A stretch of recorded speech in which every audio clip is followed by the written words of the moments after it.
Hello viewers, welcome to Shyam's Home Delight. இன்னைக்கு நம்ம சேனல்ல பார்க்க போறது பனீர் டிக்கா. ஆல்ரெடி நம்ம சிக்கன் டிக்கா பார்த்தோம். சோ வெஜிடேரியன்ஸ் எல்லாரும் வந்து பனீர் டிக்கா கேட்டிருந்தாங்க. அதான் இந்த வீடியோ. வாங்க போலாம் வீடியோக்கு. ஏற்கனவே ஒரு வீடியோல ஹங்கட் எப்படி செய்யறதுன்னு நம்ம பார்த்திருந்தோம். இன்னைக்கு ஒரு ஷார்ட் வீடியோ ஒன்னு பார்த்திரலாம் வாங்க. இப்படி ஒரு கடாய் வச்சுட்டு நம்ம ஒரு டேபிள் ஸ்பூன் பட்டர் போட்டுக்கலாம். இதுல 2 டேபிள் ஸ்பூன் கடலை மாவு போட்டுக்கலாம். போட்டுட்டு இது பச்சை வாடை போகிற அளவுக்கு நல்லா லைட் ப்ரௌனாக இது நல்லா வறுத்து எடுத்துக்கலாம். நம்ம ஹங்கார்டு வச்சுட்டோம். அடுத்து இது இப்படி அடுப்பில் சிம்மில் வச்சுட்டு இன்னொரு வேலையும் பண்ணிடலாம். அந்த ஸ்கியூ ஸ்டிக்ஸ் இருக்கு பாருங்க, இதில் தானே குத்தி வைக்க போகிறோம் நம்மளோட டிக்காவை. இது வந்து நம்ம தண்ணியில் ஊற வச்சிடலாம். ப்ரிப்பரேஷன்லாம் முடிக்கிற வரைக்கும் இது தண்ணியில் ஊறிட்டு இருக்கட்டும். பாருங்க, இது ஒரு லைட் ப்ரௌனாக நம்ம வறுத்துட்டோம். நல்லா வாசம் வருது. இந்த ஸ்டேஜில் இதை நம்ம ஆஃப் பண்ணிட்டு இறக்கிக்கலாம். ஸோ அடுத்து மசாலா ப்ரிப்பரேஷன் அப்போ நம்ம இதை ஆட் பண்ண போகிறோம். இப்போ நம்ம டிக்காக்கு மசாலா ரெடி பண்ணிக்கலாங்க. ஹங்கர்ட் பண்ணி வச்சிருக்கோம் இல்லையா, 2 டேபிள் ஸ்பூன் மஞ்சத்தூள், 1/4 டீஸ்பூன் காஷ்மீரி ரெட் சில்லிங்க, இது 1.5 teaspoon garam masala, 1/2 teaspoon pepper, 1 teaspoon இஞ்சி பூண்டு பேஸ்ட், 1 டீஸ்பூன் உப்பு, 1/2 டீஸ்பூன். உங்ககிட்ட கசூரி மெத்தி இருந்துச்சு அப்படின்னா அது ஒரு டீஸ்பூன். நல்லா கையில் இப்படி க்ரஷ் பண்ணி போட்டுக்கோங்க. ஆப்ஷனல் தான். இந்த வாசம் உங்களுக்கு பிடிச்சிருந்ததுன்னா வீட்டில் அவைலபிளாக இருந்துச்சுன்னா யூஸ் பண்ணிக்கோங்க. நல்லாயிருக்கும் ஒரு ஃப்ளேவர். அப்புறம் நம்ம வறுத்து வச்சிருக்கோம் பாருங்க கடலை மாவு பட்டரில். ஆக்சுவலாக இதில் பட்டர் ஊற்றணும். ஸோ நான் கடலை மாவே பட்டரில் இதை நான் வறுத்துட்டேன். ஸோ அந்த கடலை மாவு, வறுத்த கடலை மாவு, பச்சை கடலை மாவு போட்டுறாதீங்க. அப்புறம் அது ஒரு மாதிரி பச்சை மாவு வாடை அடிக்கும். இந்த கடலை மாவு கூட ஆப்ஷனல் தான். உங்களுக்கு ரொம்ப ஒன்றும் ஒரு திக்கான ஒரு லேயர் வேண்டாம் அப்படின்னா நீங்கள் இந்த தயிர், ஃப்ரெஷ் க்ரீம் இருந்ததுன்னா ஆட் பண்ணிக்கலாம். இது போட்டால் அந்த ரெஸ்டாரண்ட் ஸ்டைல் உங்களுக்கு அப்படியே வரும். இந்த மாதிரி நீங்கள் ப்ரொசீஜர் ஃபாலோ பண்ணிங்கன்னா. இப்போ இது எல்லாத்தையும் நம்ம மிக்ஸ் பண்ணிக்கலாம். எலுமிச்சை சாறு ஒரு 1/2 லெமன் புழிஞ்சுக்கோங்க. இப்போ நம்ம இது எல்லாத்தையும் நல்லா மிக்ஸ் பண்ணிக்கலாம். உப்பு செக் பண்ணிக்கோங்க, பத்தலைன்னா ஆட் பண்ணிக்கோங்க. நம்ம ஹங்கர்டு வந்து நல்லா திக்காயிருச்சு. அதான் இது வந்து கெட்டியாயிருச்சு இந்த மிக்சர். நம்ம கொஞ்சம் ஆயில் இல்லைன்னா தண்ணி கலந்துக்கலாம். உங்களுக்கு எப்படி பிரியமோ அப்படி பண்ணிக்கலாம். கொஞ்சம் ஆயில் ஊற்றுறதா ஊற்றிக்கலாம், இல்லை லைட்டாக தண்ணி ஊற்றுறதுனாலும் ஊற்றிக்கலாம்.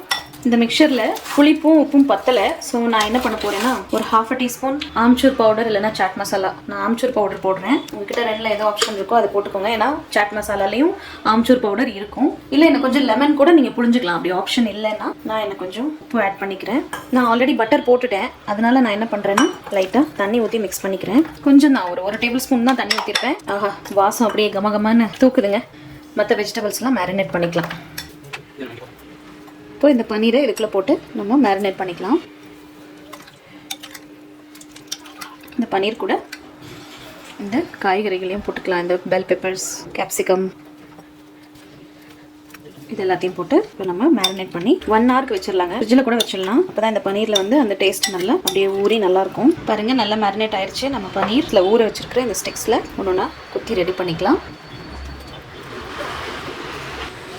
இந்த டிக்கா ஐட்டம்லாம் நம்ம ரெஸ்டாரண்ட் போய் சாப்பிட்ணும் அப்படின்னா ரொம்ப காஸ்ட்லியாக இருக்குங்க. ஸோ நம்ம இது எவ்வளோ சீப் அண்ட் பெஸ்ட்டாக நம்ம வீட்டில் பண்ணிடலான்னு பாருங்கள் நீங்களே. ஸோ நம்மளோட ஒரு ஸ்டிக் ரெடி ஆயிடுச்சு. இதே மாதிரி இன்னொரு ஸ்டிக்கும் ரெடி பண்ணிக்கலாம். இந்த மசாலா இன்னும் மீதி இருக்கா, கவலையே படாதீங்க. இதில் வெங்காயத்தை இதே மாதிரி க்யூப் மாதிரி வெட்டி போட்டு அதையும் இப்படி ஒரு ஸ்டிக்கில் குத்திட்டு அதையும் நீங்கள் தோசைக்கல்லில் வச்சு ரோஸ்ட் பண்ணிடலாம். சூப்பராக இருக்கும். இதுலேயே பெரிய பெரிய க்யூப்ஸாக வெங்காயம் வெட்டி போடலாம். நான் போடல பாருங்கள். அடுத்த ஸ்டிக் இந்த மசாலாவை எடுத்து லைட்டாக அப்படியே மேலே தடவி விட்டுருங்க. வாங்க இப்போ இதை நம்ம ஃப்ரை பண்ணி எடுத்துக்கலாம். அடுப்பில் இப்படி ஒரு நான்ஸ்டிக் தவா இல்லைன்னா பேன் வச்சுட்டு அதை கிரேஸ் பண்ணிக்கலாங்க. பட்டர் இல்லைன்னா எண்ணெய் இதில் நீங்கள் கிரேஸ் பண்ணிவிட்டு 1 by 1 இந்த டிக்காவை வச்சுக்கலாம்.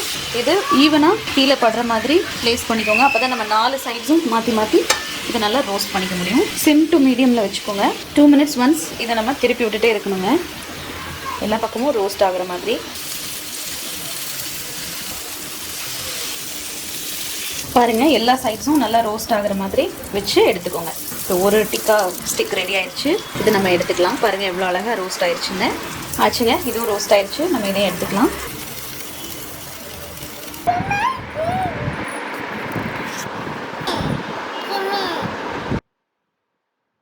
ரெஸ்டாரண்ட் ஸ்டைலில் இன்றைக்கி நம்ம வந்து பன்னீர் டிக்கா வீட்லேயே எப்படி செய்கிறதுன்னு பார்த்தோம். உங்களுக்கும் இந்த வீடியோ பிடிச்சிருக்குன்னு நம்புகிறேன். மறக்காமல் இது உங்கள் ஃப்ரெண்ட்ஸ் அண்ட் ஃபேமிலி கூட ஷேர் பண்ணுங்கள்.